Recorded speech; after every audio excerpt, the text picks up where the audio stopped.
is that most times, because of the nature of the soul, that purity of the soul at that level, most of this pain happens mainly at childhood, because at that time the soul is so pure, right? So it tends to fragment much more than in adulthood. So you find that a lot of people carry so much of those trauma from their childhood. You can hardly see an adult that does not have trauma from their childhood, because even the best of parents, no matter how much you try to be so nice, so loving to a child, do you know, say things as simple as saying no to a child. A child might want to pick up something, that thing might wound that child, and you say no, you're not gonna hold it, you're not gonna, I won't have you play with that.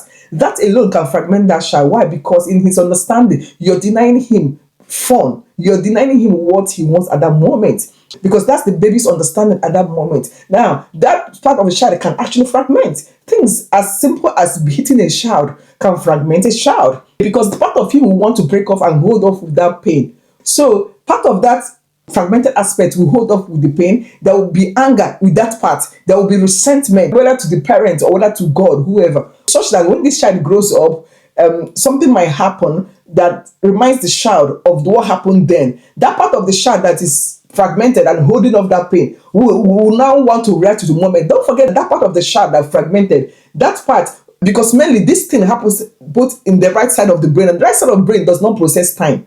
So what happens? That fragmented aspect of that child will be stuck in that age. So that fragment that is holding off that pain is that part of the child that was 3 years. So that part will be still be. It's more like the other part of the soul will go up growing. The other part of the child that experienced that pain that fragmented at age 3 will still be 3 years. Such that when the other part of the soul, when the person now grows old, something happens. That part of the child that was 3 years is going to react. Why? Because it's still holding off to that pain. So it's going to come forward and react and be like, I'm here, I want to be healed, I want to be seen. So that is actually what happens, because it's holding on to that pain that happened at that time.